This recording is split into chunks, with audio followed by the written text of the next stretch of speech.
Welcome to Our Devil. Today we are taking a look at r/am I the antagonist. Our first story is from Understanding Oak 1255. Am I the antagonist for doing the same thing to my sister-in-law that she does to my son? So background. I, 32 female, have a brother. Dave, 35 male. Who's married to Sarah, 29 female. They don't have children yet. I have a son who just turned 4 and a 3-month-old daughter with my husband, 39 male. My husband and I live in Belgium most of the time. But we travel back to visit my family about once a month, in England.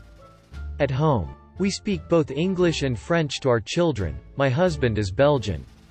And right now, my son is in this very sweet phase where he'll sometimes mix up the two languages and say a couple of words in English in a French sentence or vice versa.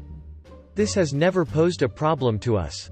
And even the staff at his nursery have reassured us that it's very common and they tend to grow out of it once they start at school. My sister-in-law has decided that this is a problem. So when we're visiting my parents and she notices my son doing this, she'll correct him, but she does so really rudely. Whereas my husband and I will just gently correct him.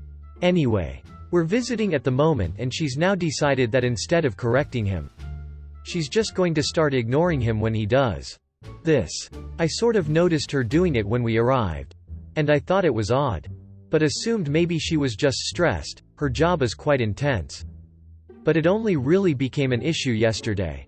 My husband was talking to my dad outside and I was feeding my daughter in the other room.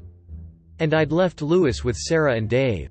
When I came back downstairs, Louis was crying. And I managed to understand that he'd tried to ask Sarah for a drink. He has a special cup he uses that he was holding. So it was obvious what he meant, but that she just ignored him. I asked her why and she explained that she wasn't going to reply to him unless he said the sentence correctly and that I shouldn't be ignoring my son's obvious speech issues. For context, it's not that she didn't know what he wanted. She told me that she understood exactly what he was asking for. But that she was deliberately refusing because he hadn't asked correctly. This really pissed me off. But luckily my husband came inside at that moment and pulled me away so we could calm down and settle Louis. That night at the dinner table, Sarah asked me to pass her something. But she said it in bad English. She is English. I just mean that she asked for it in slang. Think. Pass us the peas. Will you? I had a bit of an epiphany and I just decided to totally ignore her. She asked again. And I did the same thing.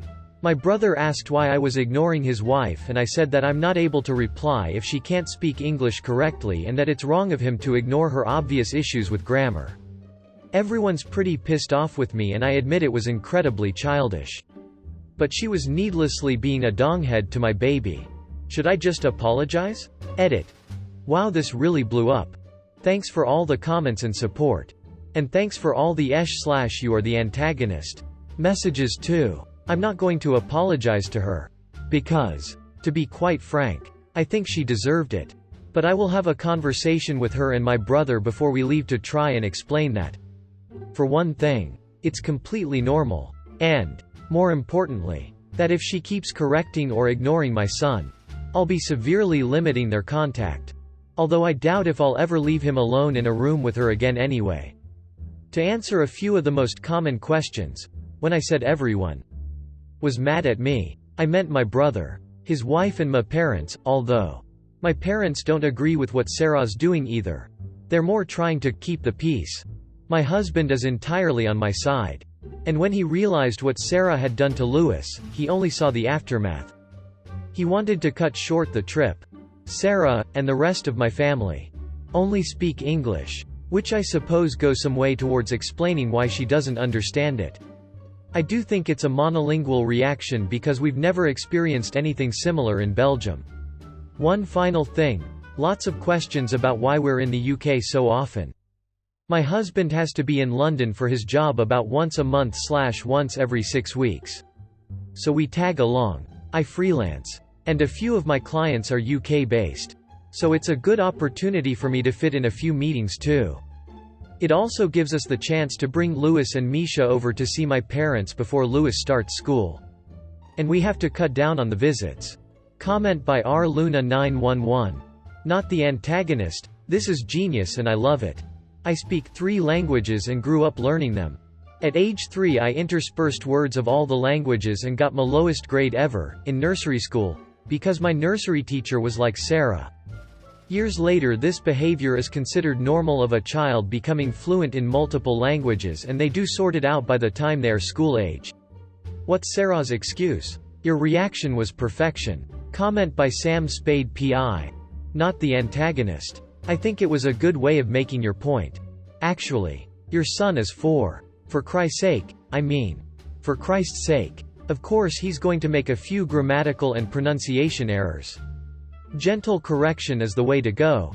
Not ignoring the kid unless and until he gets the sentence right.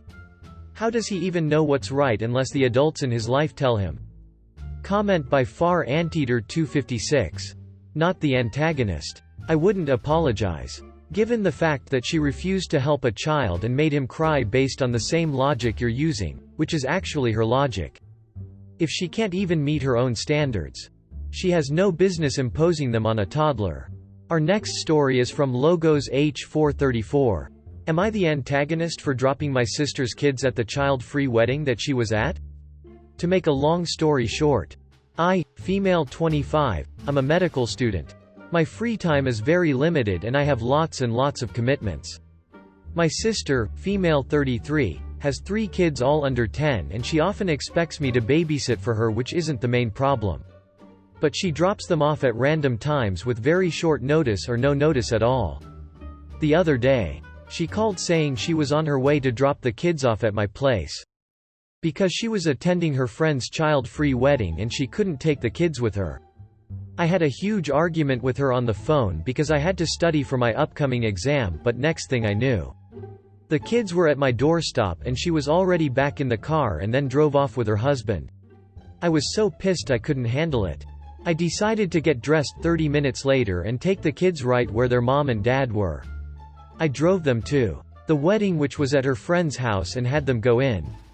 The men there tried to stop the kids till my sister and her husband came rushing. My sister was shocked. She started shouting after me, but I quickly got into the car and drove off. I went home and she started calling me. After she realized I wasn't going to pick up, she sent few texts calling me unhinged and a ducking bee for putting her in this situation and embarrassing her in front of her friends. She mentioned that by bringing the kids to the child-free wedding I disrespected her friend, which affected their relationship. AMD caused her and her husband to go home and miss out on TJE rest of the wedding. Her husband called later and I picked up thinking he'd speak to me rationally like he always does, but he scolded me saying that it wouldn't hurt if I kept the kids for few hours. And then expressed how disappointed he was and how selfish and petty I was to do this to my sister and her kids. Now I'm thinking I should have sucked it up for few hours. Am I the antagonist? Comment by Impressive Amoeba 97.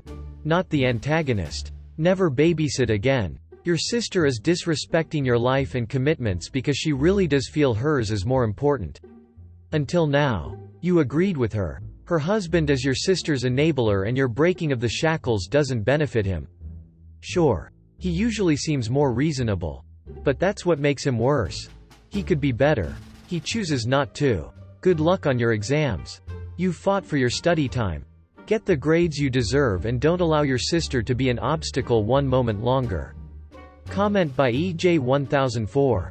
Assuming you RSVP'd for this event, you knew that you had a commitment. Without any regard for my schedule, you dropped your kids off at the last minute. This is my last straw. I am no longer available to babysit for the foreseeable future. If the kids are dropped off here, I will be calling protective services about child abandonment. Not the antagonist. They disrespected you all day your time. They knew they had an event to go to and failed to inform you until the day of. They are extremely inconsiderate and they have the nerve to try to scold you afterwards. They're trying to blame you for the direct result of their own actions. They clearly don't care about your feelings, so stop caring about theirs. Comment by Professor Plum did it. Not the antagonist. I'd tell them bluntly that you will not watch their kids for any reason. Even an emergency. For 6 months, and then you will put them on probation where they have to call you at least a week in advance. Ask you to babysit. Accept your answer regardless of what it is. And if she pulls the drop them and run stunt ever again, You will never babysit for her again and will call CPS the next time she abandons them at your house.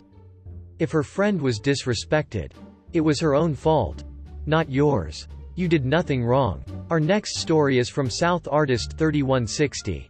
Am I the antagonist for telling my parents I am not going to help them out ever again and they are now on their own? I am the oldest in my family. I had 2 siblings. My sister died when she was 6 months old in a SIDS death. I was 5 at the time. When I was 6 they had my brother. From a young age my brother showed concerning behavior and over the years it only got worse. He is very destructive and angry and has been in and out of our local children's hospital for psych evals and behavioral assessments since he was 4 years old. The police have been called to our house many times before to help get him under control. He has never been formally diagnosed, but he was medicated a few times to sedate him and try to curb his outbursts. My life was on hold because of all of this. I was not allowed to have friends over. I was not allowed to attend birthday parties until I was old enough to walk there myself. Money was tight and it meant sacrificing a lot. I was 9 when I last celebrated my birthday with my family, and once I hit 9 there was nothing again until I was 13 and considered old enough to do something with my friends without adult supervision. And even then I had to ask for no gifts because anything I had was broken by my brother. It was a nightmare. My parents would often leave me in charge so they could get a break, and then my life was hell. Once I was around 12 I was considered old enough to watch him while mom got groceries. Even though I was not old enough to go hang with my friends. By 14 it was hours at night. A few times even overnight. I was not prepared and our house was destroyed every time. And my parents would express disappointment in my handling of things. The best period of time was when I was 16 and he was placed in residential treatment for a whole month. It was by far the best month of my life in years at that point. It was hard when he returned. No better than he was when he left. It felt like my life had ended.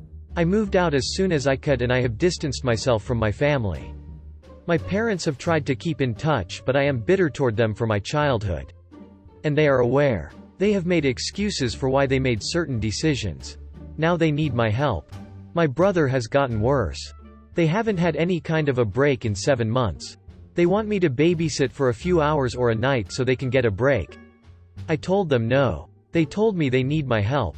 That's when I told them I would never help them again and they are on their own. They told me I was being unfair. They asked me how I could do this to them.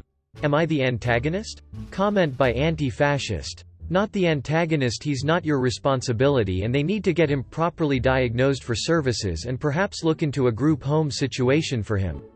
Comment by Grusfish. Not the antagonist, not the antagonist, not the antagonist. Every time I see a post like this where a child has clearly been parentified, my heart aches and I want to do everything I can to reassure you that you are not an antagonist for wanting to take care of yourself when you spent so much of your young life taking care of others far before it was reasonable to have that thrust upon you. I'm very sorry and sympathetic to what your parents endured with your brother, but that does not justify them taking away your childhood so they could have rest. They have taken so much from you already. You now get to dictate not what is taken but what you want to give. If you do not want to give right now, that is okay. That is healthy. It's you knowing and living by your boundaries. Not the antagonist. How could you do this to them? They're the parents. How could they do this to you? Comment by Bengal BBQ. Your parents have done very little to nothing to alleviate the situation. Why hasn't your brother been diagnosed? Why don't they have him in therapy? Why did they emotionally abandon you for most of your childhood? This is a problem of their own making and they need to figure it out. Not dump it on you. Our next story is from Lillian Daigle 2309. Am I the antagonist for not showing up to the birthday party that my husband planned for me? So, my husband is a jokester and a prankster. He has a habit of pulling pranks, especially on my birthdays.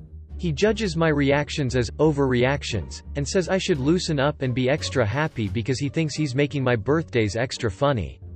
But it actually upset me and put me in a positron where I get laughed at and recorded by his family. He planned for my 26th birthday this past week, which was held at a restaurant. I told him I wouldn't go if he was going to pull one of those pranks he's famous for because it's a public place and I did not want to be publicly humiliated. He swore on his mom, on the Bible, promised me and brought 2 witnesses. Wrote an agreement stating he'd pay dollar money if he pulled a prank. I believed him and said that I'd go. I had to cancel with my parents who wanted to celebrate at their house. The day of my birthday, I got a text from one of his friend's wives, telling me she heard him tell her husband about the prank he was going to pull on me at the restaurant. I was stunned as she detailed what the plan was going to be. I felt so upset and anxious. He already went ahead and got to the restaurant to make sure all was set. I ended up deciding to not go.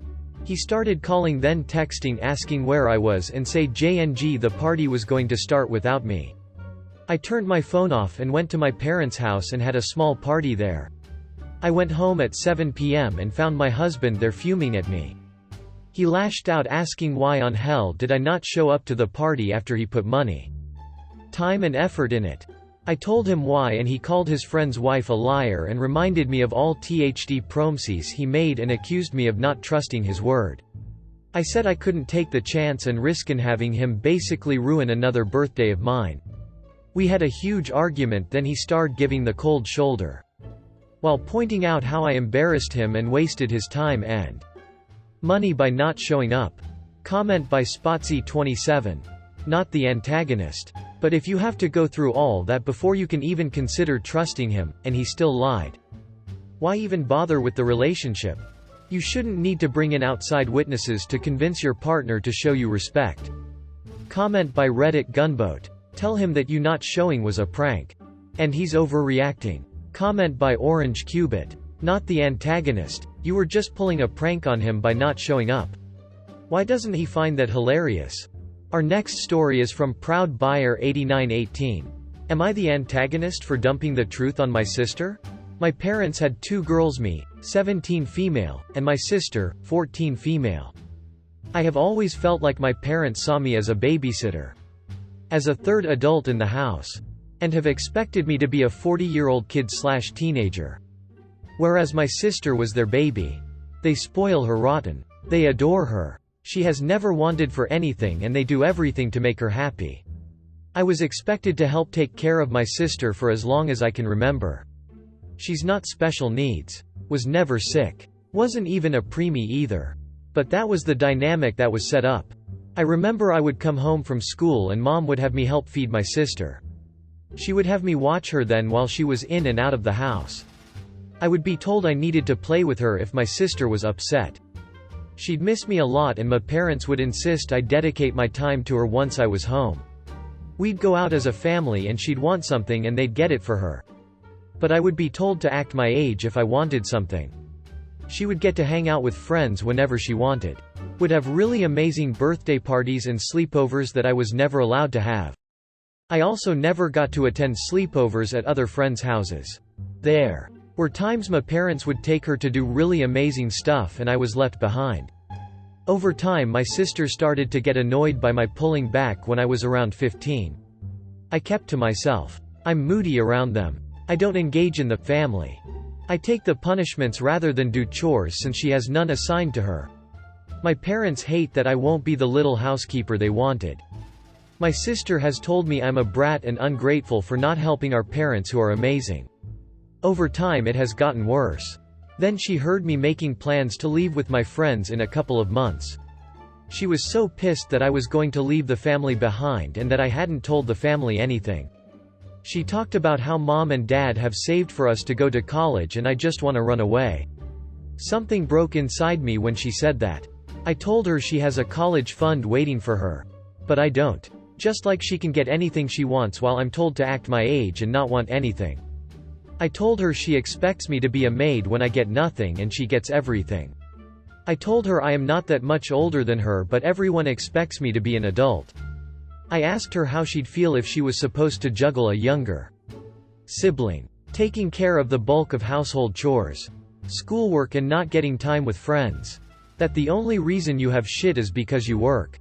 But it leaves you exhausted because you already have so much on.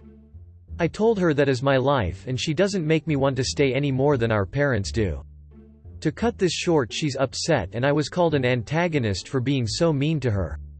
My sister said I was an antagonist for dumping all that on her shoulders. Am I the antagonist? Comment by Ghost of You Mish 2005. There is a difference between being mean and being honest at a breaking point. You didn't call her names. You didn't say things to insult her. All you did was tell her how you felt all these years. If her response to being told that you have had nothing your whole life while she had everything is to call you mean, she is too far gone. Maybe later in life she'll see what was happening and may try to make amends and you can have a sister. But right now you have two bosses and a client. Comment by I wish to boop the snoot. Comment by Affluent Crunch. Not the antagonist in my opinion. I know you said she's a kid but you're also a kid. You don't deserve this kind of treatment from your parents and should get to be a kid. You're not her parent. She's also 14. Old enough to know what's going on and understand that it's not right. She needs to know that information. Thank you for watching. If you enjoy this video, smash the like button, and subscribe to our Devil. See you in the next one.